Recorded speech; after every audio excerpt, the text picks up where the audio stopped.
Why are skeletons so calm? Because nothing gets under their skin.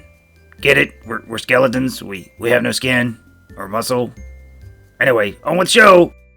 Hey guys, welcome back to Creatures, Encounters, and Crafting. Today we're going to take a look at some of the miniatures I use. I get a lot of questions about the miniatures, and I thought it would only be appropriate if I show you the game systems that I get those miniatures from.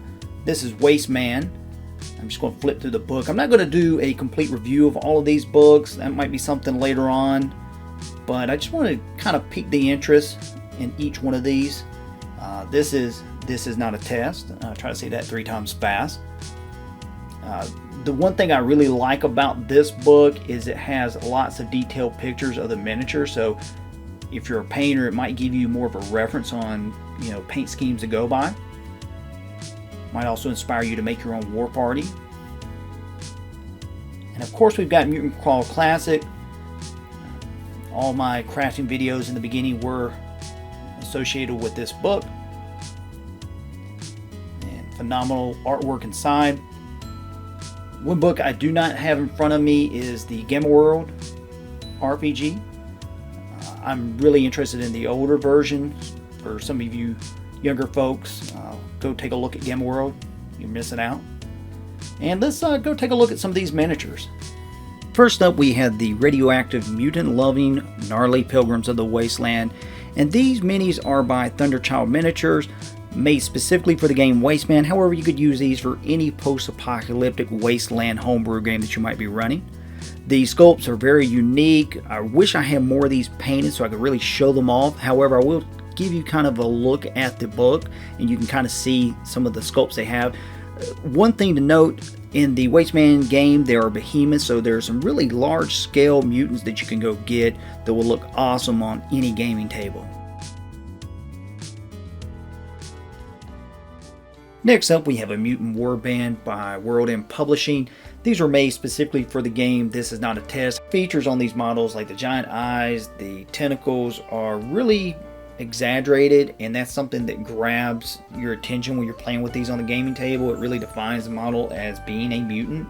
The one thing I like about this line of miniatures are the large warbands that you can get. You can really just purchase like 12 mutants, and that goes a long ways when you're playing your own game and you need a lot of minis. These can be a little pricey, but sculpts are really good. They do take paint very well, and I give them a thumbs up. Next up, we have the miniatures for the game Mutant Crawl Classic. You guys know I do a lot of crafting for Mutant Crawl Classic, so unfortunately I don't have a lot of these painted.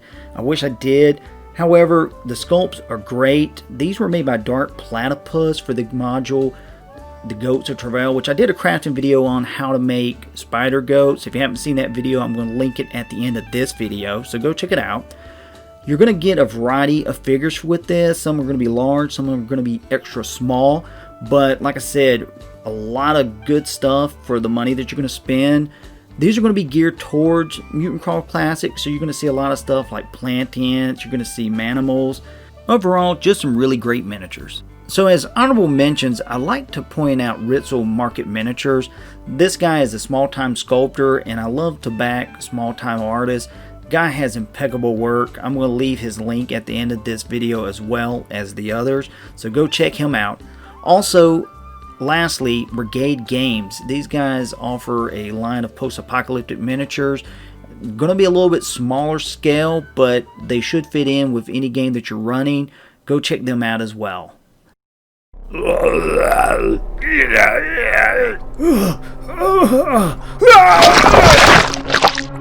Hey guys, that's a wrap for this week. Greatly appreciate you tuning in. I know this video was short.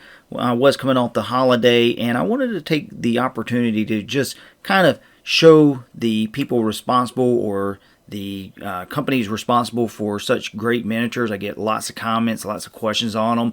Also, just want to put out there that you don't have to go out and buy these miniatures. I know some of that can be really expensive. You can also do the crafting that I do, kit bashing with muscle figures, or just use any figures you want. And if you don't have that, you can always use pen and paper like we all used to use. Anyways, guys, if you like the video, give me a thumbs up, consider subscribing, more importantly, share this with a friend, and continue to follow me. If you haven't yet, check out my Instagram. I'll be posting those stop motion videos. You guys stay safe. We'll catch you next week. Goodbye.